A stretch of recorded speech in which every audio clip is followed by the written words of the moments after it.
So I'll let Jasmine know. Do we have a... Hello? Hello, can you hear me? Okay, I can't hear you. Oh, there we go. Good morning. Good morning. I'm Manjula. This is my colleague Shruti. This is Shruti and this is Nisha, because I'm looking at the screen. Right. So Nice just to briefly introduce our guest for the day, I'd like to say a few words. We have with us Dr. Arun Makrishna. She is an assistant professor of public relations at Boston University's College of Communication. Her research focuses on understanding public's perception of controversial social issues, including anti-vaccine activism, climate change, and workplace gender discrimination. I would like to now request Dr. Krishna to say a few words about her research areas. Sure, thank you so much for having me. This is really exciting. I'm so glad to see communication research being recognized and done in India. It's very exciting for me. So thank you all for having me here, for giving me the opportunity to talk to you all. As you said, my name is Arun Makrishna. I'm an assistant professor at Boston University. I got my PhD from Purdue University in 2016. And before that, I was back home in India, which is where I'm from. And I was in Bangalore for a couple of years. I was working there, and I went to college in New Delhi at the University of Delhi, or Delhi University. Not sure what it actually is supposed to be. But yeah, so my research is, as Manjula said, it focuses on public's perceptions of controversial social issues. There are really two broad categories of social issues that I like to study. The first is issues that are rooted in science and scientific information. So I've done a variety of studies on anti-vaccine activism, as you mentioned, vaccine hesitancy, which unfortunately in the last year and a half has been very, very relevant. In the US, you might be familiar with the anti-vaccine movement against the MMR vaccine, the measles, mumps, and rubella vaccine, because there is a myth of the MMR vaccine causing autism. And so parents get scared, and the fear appeal of it is something that we've examined. And I have a program of research with my colleague, Dr. Michelle Amazine, on how to correct such misinformation. We recently got a $125,000 grant to conduct research on, and some multifaceted research on climate change misinformation. So that's one aspect of my research. Another aspect of my research looks at, it's more what you would consider public relations research, because it looks at public's reactions to corporate misconduct. So how do people react when they are faced with or when they are exposed to allegations of misconduct that their favorite companies have done? With things like environmental dumping or gender discrimination, racial discrimination, and so on and so forth. So that's another aspect of my research. In fact, I just presented 15 minutes ago at another panel, and then I ran to my hotel room to come and talk to you all on the effects of political party identification on how people will respond to and react to allegations of misconduct by a political party. So that's an area of research that I'm also building with my colleague in Australia, Dr. Sujan Kim. So that's a little bit about my research. Okay. So Dr. Krishna, could you elaborate on your findings on, when corporate has been alleged for, sexual discrimination in workplace? I think it was Uber employees and some others as well. So what has been the repercussion on consumer perceptions? Right. So that particular study was not focused on Uber. We just used Uber as an example of the kind of misconduct we were looking at. So what we did was, and it'll help to give you some background on what on the methodology, and then I'll talk about the results a little bit. So we asked participants to identify one of four companies that they love and they buy from and that they're consumers of, and these four companies were Dell, Adidas, Nike, and one more that I cannot remember right now because it was 5 years ago. But it was four, really big multinational companies. Oh, Apple. It was Apple, the fourth one. So big, really multinational companies that people are very attached to and devoted to, as I'm sure you might have seen and heard among your friends. People are very devoted to Apple, or they're very devoted to Android. They don't switch very easily. Nike, right? Nike is sort of is a brand that people love. Like my husband refuses to buy anything other than Nike shoes because he's like, that's the best. And so that sort of idea, we wanted to see if something called brand identity fusion may mitigate the negative effects of these kinds of backlash. And so that's something that we examined in another study. Brand identity fusion is the idea of your identity, your self-identity becoming so closely associated and mixed with your group identity, and it comes from social identity theory, that you are no longer able to separate yourself from the group membership. And so you will do anything you can in order to protect that group. And that includes sort of cognitively being dissonant against allegations like this, and trying to protect the group despite the allegations. So that's something that we found as well. And I'm building that area of research on identity fusion quite a bit as well. I think it is very it is online with the way human beings generally are. We are kind of, we do not want anything which doesn't go on with our thoughts and beliefs. Anyways, I would now ask my colleagues to ask a few questions. Hi, Arunima, are you able to hear me? Absolutely. Yeah, hi. Shruti, yeah, I'm Shruti. Yeah, so this is also very close to my research interests. So I would like to know your take on corporates' contribution in this whole climate change discourse, because there's also, they are blamed to be the ones who are doing this, and then there's a lot of corporates who are indulging in or trying to make an effort in participating in the climate change discourse. So your personal thoughts on, can they really make a difference or not? I would really like to know that. Thank you. That's a really good question, and it's a very thought-provoking one as well. So that grant I was telling you all about, I think it's 125. I'm not sure, but that grant we just received. One aspect of that is actually to investigate that question, and the way we're doing it is by examining native advertising content. So, are you familiar with native advertising content? So essentially it's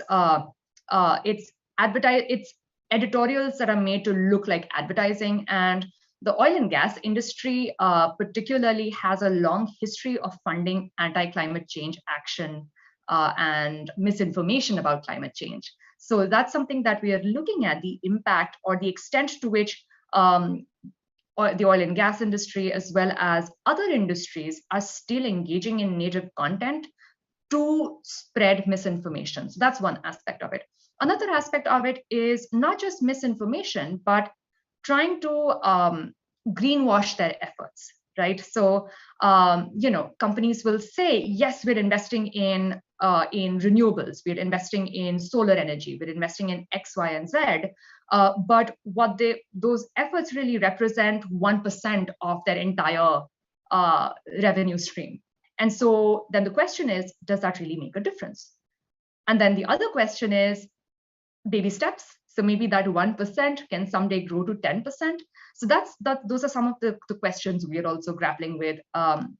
Personally, I think unless there is push from the governments and there is legislation around those kinds of issues, companies, corporations are not really motivated, they're not incentivized to do anything. On the other hand, though, I do know that a lot of the conversations at the corporate board board of director level conversations at a lot of companies have climate action and sustainability in their focus. So it's, I guess, to answer your question, it's all going to be baby steps. There needs to be a much more concerted effort if we actually want to take this seriously, which God we should, and make a difference. Thank you. Thank you so much, Arun. I would pass the mic to Nisha. Yeah. Hello, ma'am. So I really want to talk to you about cancel culture. Am I audible? Yeah, you are. Yeah. Okay. So recently I read this article that a popular novelist was made to sort of rewrite his book and remove a few jokes because the publisher was kind of afraid of the book being cancelled, or the backlash that they might receive. So how would you I just want to know what the impact of a celebrity being cancelled, or a corporation, the online mob sort of trying to cancel these brands, these individuals. What is the impact on people's perception, because that's one of your core areas. So so if let's say if my favorite celebrity or my favorite brand is going through this phase, is being cancelled, is being critiqued, how does it impact customers, or sort of the loyalists, the cult brands, as you were referring, Nike, and if it's happening with those brands, how would it change people's perception, and how would it impact the industry? Yeah, thank you. So one of the things we found is, so one of the theories that I tend to use quite a bit is called the situational theory of problem solving. It is a public relations theory that was actually developed by my advisor, my PhD advisor, who is now at the University of Oklahoma. So I use that theory a lot, and because it's a very useful theory. One of the key variables, constructs in that theory is something called situational motivation in problem solving. This situational motivation is something that has been found to predict a lot of public reactions to exactly what you're talking about, right? So if what we found is that when people are exposed to these kinds of allegations, or when cancel culture is happening, the extent to which people are situationally motivated about those issues is what predicts their reactions, even their boycott intentions, even their relationship dissolution intentions. So essentially, if for anybody trying to rabble rouse, I guess, get the mob started, you have to push their situational motivation.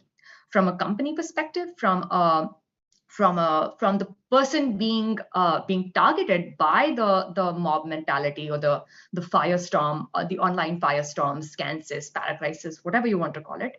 From that perspective, the idea is that your pre-existing relationship with your customers, with your fans, is what will cushion the blow.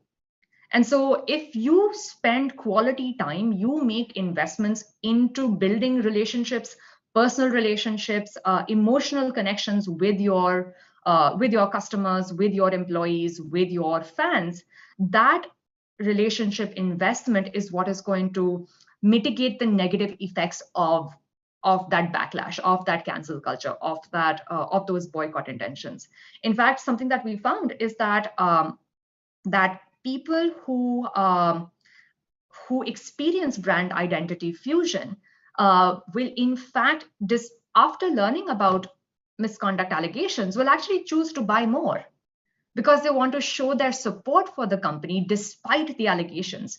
And part of it is to preserve their face, to preserve their self-concept and their group membership identity, because those two are so closely intertwined and connected. So I hope that answers your question a little bit.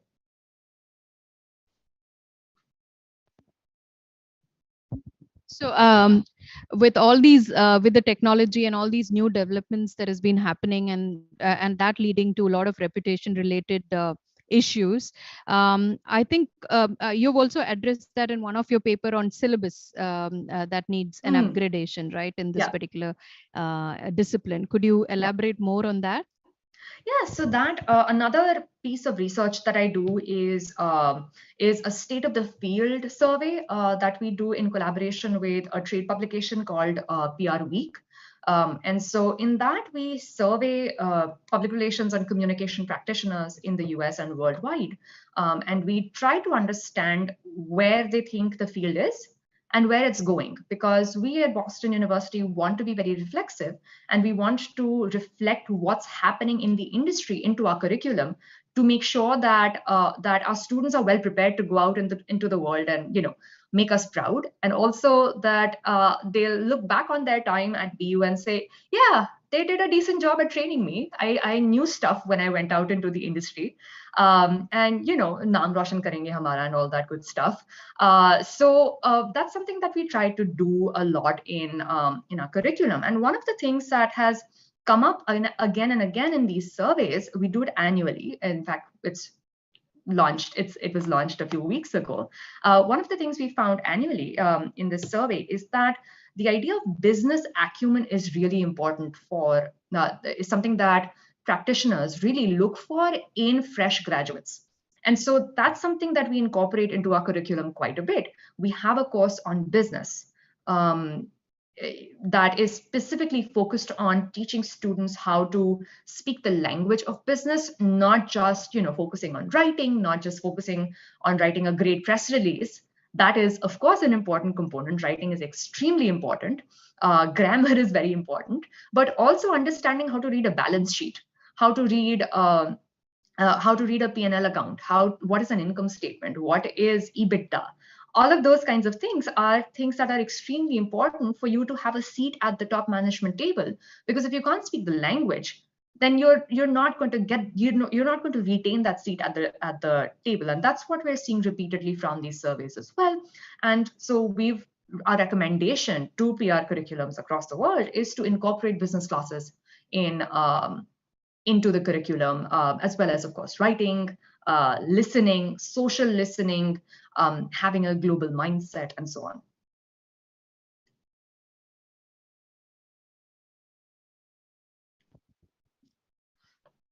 Arunima, since you mentioned interacting with a lot of practitioners, so that's why I'm asking you this specifically. Yeah. So your understanding of traditional PR in US, where is it going? Because digital is taking over everywhere. So I think there would be some differences with India and US, but still I would want your take on traditional PR, its future in classrooms and practice. Yeah, absolutely. One of the major trends we're seeing is more and more integration. So public relations, yes. So I imagine you're all familiar with the peso model, paid, earned, owned, shared. So we hang our hat on earned, right? We are the ones who will work with journalists, get our press releases out. Our students, they know how to knock out a press release. वो सब आता है उनको. But we are also now focusing on the P, S, and O of the peso model increasingly, because that's what we're seeing in the industry. That even public relations agencies, the big ones, Edelman, Ketchum, Fleischman Hillard, all of them are also now starting up advertising practice, social monitoring practice, research practices. And so they're all setting up these different practices in-house so that they can provide those services to their clients without the client having to go with multiple different agencies and different freelancers and so on for those services. So we're incorporating that in our curriculum as well. We make sure our students take a research methods class so that they know how to design campaigns that are research driven, that are numbers driven, because executives speak numbers. We don't want executives to think of public relations as just, oh, they're just writing press releases, or they're just publicity machines. We are not. We are strategic communicators. We are strategic thinkers, and that's what we're trying to build our our students to be. And if we think about it like that, then they're equipped for both the traditional sort of press agentry roles of public relations. They're trained for that, but they're also trained to be agile. They're trained to be to fit wherever the industry is going. And so I think that sort of helps rethink the way that our students think about the work. Does that answer your question? Okay, so since we're talking about traditional PR, I just want to ask you about this very viral trend of influencer marketing. Oh, And yes. we see a lot of our students, you know, they want to be influencers. They want to be content creators, right? Yeah. So and this is something that's you know, really difficult for us to train them, you know, like Yeah. how to be, how do you become an influencer, you know, how do you become a content creator, because of the curriculum aspect also we just now talked about, right? We are when we teach PR in classrooms, we're not really teaching them how to be a content creator, but then again, Right. students want to pursue these careers as well. And again, you know, these are students who just joined college and they have collaborations with brands, and they don't want to be in the classroom. They want to go out and promote their event. They want to go out and shoot for the brand. And you know, as a teacher, as a faculty, it becomes very difficult to sort of guide them, because every content they create, they want it to be viral, and to all just also trying to help them with the make them understand how the influencer economy works. It's you know, I have personally had a very difficult time with these students. So I mean, just want your take on the overall industry and what we can do in our curriculum to actually help these students who want to be influencers and content creators. So I'll talk about. Oh, I think there's an echo. Can you all hear me? Okay. Okay, cool. The way we talk about it in the classroom is this. We talk about content creation and influencer stuff separately, just because we argue that what we're training you for when we're talking about, you know, campaign building, that is content creation. You're just doing it on somebody else's behalf, right? And you're doing it on their dime rather than on your own. So you're not building your own brand necessarily, you're building somebody else's brand. So you're getting the skills, they are transferable to building your own brand as well. The other thing that I always emphasize is that you want to be an influencer, maybe 0.1% of the content creators, the influencers actually become viral. And so rather than becoming or trying to become an influencer, try to join the other side. Be the people who hire the influencers, because those are the jobs you will actually get, that you will actually get paid to do by an agency, by a brand, or what have you, to go and recruit influencers and work with them. So if you can figure out how to position collaborations, how to structure them for brands purposes, that will help you become a better influencer as well. And so we talk about influencer marketing from the marketers and the PR, public relations aspect of it. And that helps them understand how brands work and how brands make those decisions about which influencers to go after.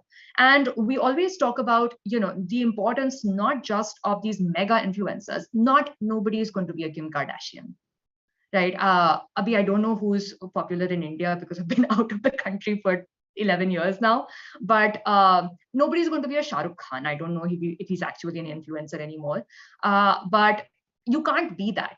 But there is a great amount of value that brands will place in micro influencers and nano influencers. So people with 10,000 followers or 3,000 followers in a specific category.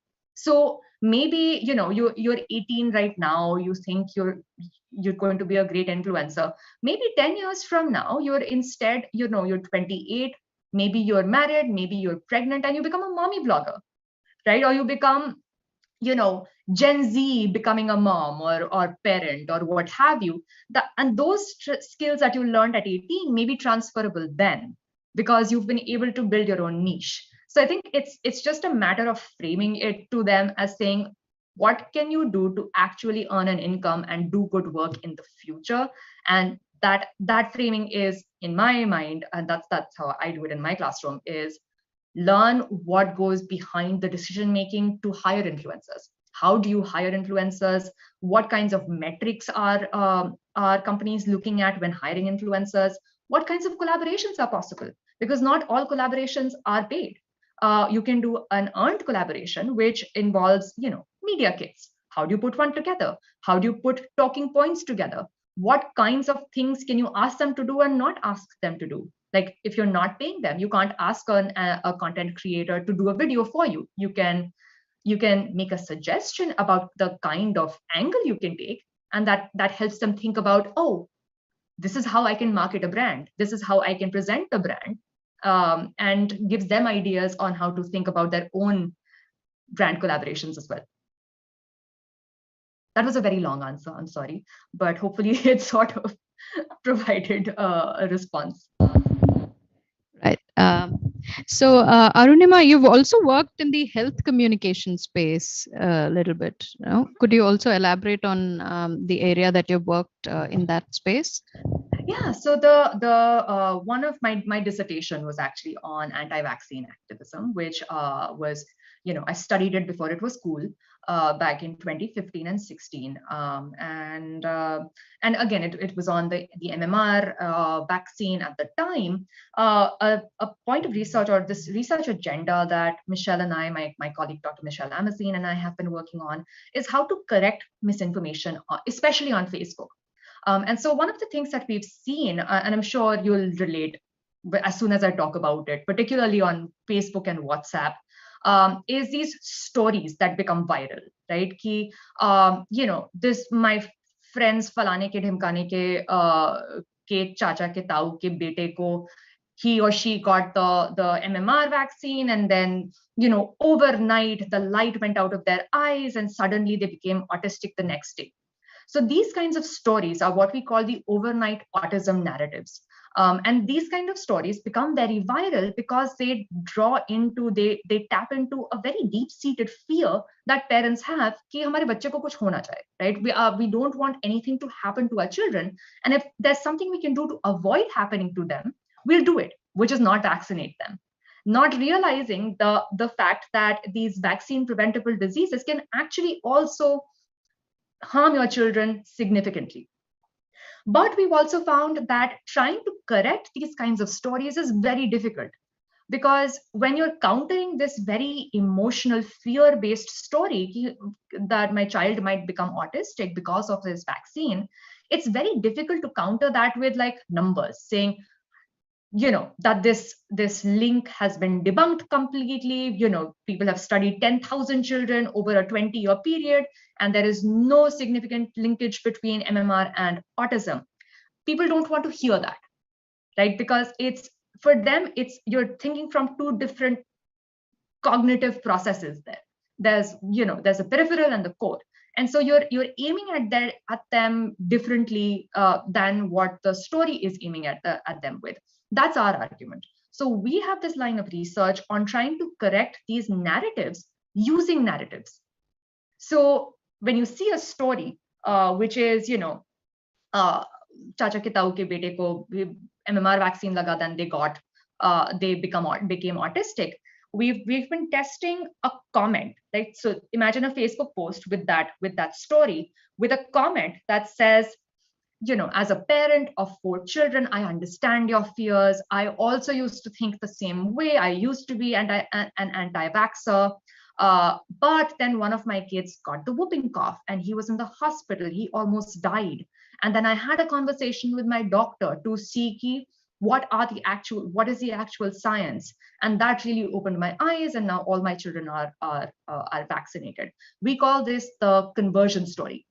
There's another story that we are testing, or narrative that we're testing, which is called the uneventful vaccination story. So, I'm a parent of 4 children, and I understand these fears. I did my research, because that is something that is a very important thing to say in the US. I'm sure you've seen those stories.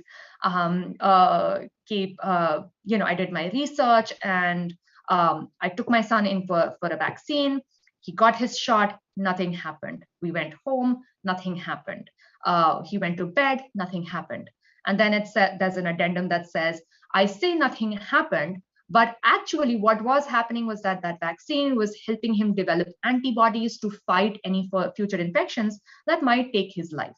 And so we're testing to see whether these stories can be more effective than the generic sort of, this claim has been debunked, those sorts of things. And we're seeing that there is an effect. There is a positive effect of reducing misperceptions by exposing participants to these kinds of stories. So, fighting fire with fire is the argument here. Right. So since we are on anti-vaccine topic, I'm curious to understand in the pandemic context, the anti-vaccine scenario there, and what have the corporates been doing to encourage some form of to increase maybe among employees as well as other stakeholders. Yeah, that's a really good question as well. So we here in the US, well, I'm in Paris right now, but where I live in the US, a lot of companies grappled with that decision making because they didn't know what to do in terms of trying to, should they mandate vaccines, should they not mandate vaccines? And unfortunately, it was kind of split between, political lines. So companies in the red states tended not to mandate vaccines for back to office. People in the blue states or more Democrat states tended to do so. My university mandated vaccines from the get-go. We still have masking policies in place. Whereas, my friends, my alma mater, where I went for my PhD, they had no vaccine policy, they had no mask policy, no nothing. So we saw those differences. And I think at the end of the day, it comes down to a stakeholder analysis of how you feel, going back to my other line of research, right? How you feel your stakeholders, your publics, in this case, your employees, are going to react to, and how receptive they're going to be to policies like this. So a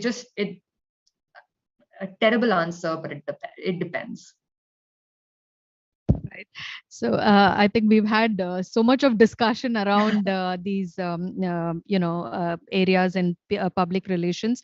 So if there is no more questions, yes, one question from you. Great.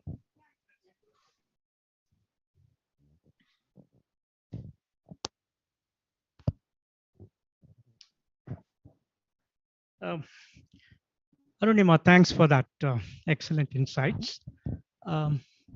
Since you work on, within quotes, controversial subjects and issues, now I am a bit eager to know the methodology, basically because the prejudices and the controversies are deep-rooted, cultural. Absolutely. Talk about issues of racial, social discrimination, gender discrimination. We also hear that in the digital spaces, echo chambers have evolved, which circulate and reinforce age-long homogeneous reinforcement. Now, as a strategist, as a corporate or a public relation expert, do you dip into these echo chambers to extrapolate responses, or, as many are suggesting, just ignore them? They're a cacophonous group. Thank you. Thank you for that question. That actually gets into a piece of research that I recently published, and I'd be more than happy to share with you all if you'd like to read a PDF. It's where I propose a typology of disinformation susceptible publics, and so it speaks somewhat to your question. the last part of your question. And so in this study, I developed this typology of disinformation susceptibility to understand who's from a broader population who's susceptible to accepting disinformation, not based on demographics, but based on psychographics. So I used 3 variables to segment the broader population into 4 categories. The smallest category is that echo chamber you're referring to, and that category is called the disinformation amplifying public, or what I developed the idea of lacuna publics. These are folks who are extremely motivated about an issue. They hold extreme attitudes about an issue, and they are the most they have the least amount of accurate information about that issue. And so I've tested this about anti-vaxxers, I've tested this on climate change activism and climate change misinformation. And so one of the arguments I have made is that any campaigns to try to address misinformation or disinformation cannot target these loud voices, because those loud voices are so entrenched. And like you said, there are culturally rooted reasons for it. There are other kinds of reasons for it. They are so rooted in their ideologies, in their opinions, in their attitudes, that any attempts to try and address them are going to fall on deaf ears anyway. So there's no point trying to address them, trying to reach them. Where we want to focus is on that middle. And we have to also remember that these folks who are in this extreme group, actually, if you look at the numbers, tend to be a very small percentage. They're just very loud. They talk a lot and they're loud about their opinions and their thoughts. And so we feel like it's a much larger, we feel like it's a bigger chunk of the population when it's actually pretty small. And there are empirical studies on other issues that have shown similar results as well. And so my argument is that we need to focus on the middle. So there are 4 categories: disinformation amplifying, which is the extreme one; disinformation vulnerable; disinformation receptive; and disinformation immune. So the immune people are advocates. They're the ones we need to be louder. And then the vulnerable and receptive are the ones we need to target with our campaigns, that's where we need to spend the money. In other words. And those are the ones we need to understand much more efficiently, because we know a lot about these loud voices, these people on the extreme. We don't know too much about this middle, who's sort of quiet. And so that's where we need a lot more research to understand their motivations, to understand their perceptions, and what affects their issue stance. And so that's one of my central arguments as well. And it's a piece of research we're actually doing now. We're doing focus groups on people who fall in those categories related to science misinformation. We're trying to understand where they get their information from. What kind of sources can we expose them to that they would believe or disbelieve if there were a correction that we expose them to. So I don't know if that completely answers your question, because that's what I got.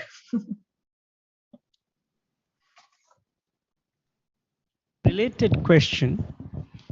In the past series of elections across the world, there is a general perception that not that left should have an eternal monopoly over people, but there is a general perception that the right wing has successfully been able to dip into mega analytical firms Absolutely. for social and micro engineering. If at the highest level of political decision making, such manipulation can take place, I'm amazed at what big corporations can do with regard to ordinary lives of people. How would you deal with that kind of a situation? That's a really big question, and I'm not sure just I am qualified to answer that question. In fact, the opening plenary session, were you all able to attend the opening plenary session with Tim Berners-Lee and Safia and Shiva Vaidyanathan? It was a really interesting conversation there with which addressed part of what you're asking about. And it's a complex question. At the end of the day, money and power are what speak.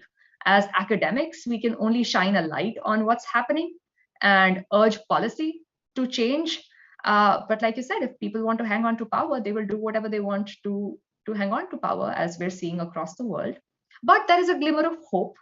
If I may offer a little bit of hope, we are seeing that the more extremist right-wing forces are beginning maybe to start seeing a dip. So Australia just elected a Labour government after years of having a conservative majority there. France recently re-elected Macron, defeating Le Pen again. Analysts are saying Boris Johnson's days might be numbered in the UK.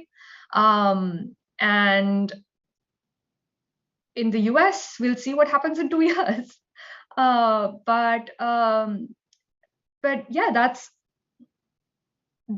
there may be a little bit of hope. Maybe the left or the centrist forces are also starting to use analytics much more carefully and much more ethically as compared to our previous cycles. One personal question, if you choose not to answer, it's your choice.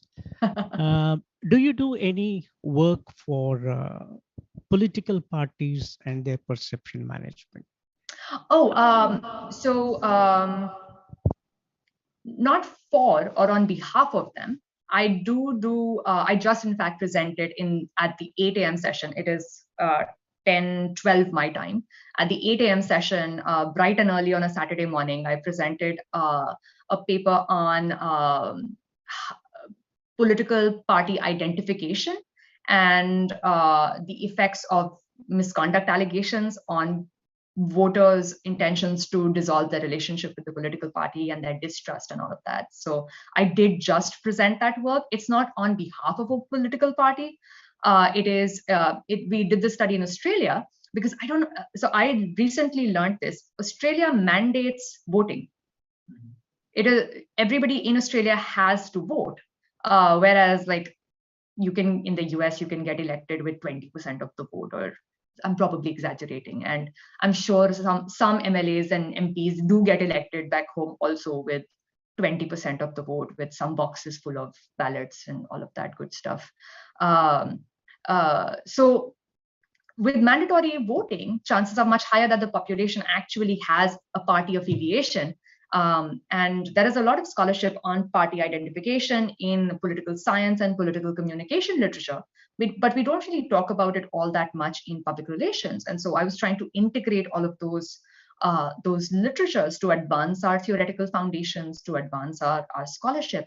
And so I just presented that. I'm happy to share it with you if you're interested, but it's not on behalf of a political party. I try not to get my personal affiliations and identity involved, although one might argue that any research is political or any thought is political, but I'll leave those arguments to my political science colleagues.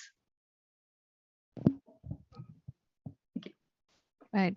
So that was a very enlightening discussion that we had on a varied of topics in public relations as well as in healthcom. So thank you, Dr. Krishna. It's been quite a pleasure, engaging in the discussion with you. And I'd like to thank on behalf of Manipal Institute of Communication and all the faculty here. Thank you so much. Thank you so much. Thank you for having me. This was such an interesting conversation. I'm so glad I was able to join y'all. And hopefully, when I'm in India next, hopefully this year, I'll try and drop in. That'll be awesome. That'll be wonderful. Yeah. I don't think I've been to Manipal, even though I lived in Bangalore for a few years. I'm from Lucknow, so it's a long ways away for me. Please do keep us posted when you're coming in, and we would love to accommodate you here. Wonderful. Thank you very much. Thank you all so much for listening and letting me talk at you. Thank you. Bye-bye. Have a good Saturday. Same to you. Nice weekend. Bye. Bye.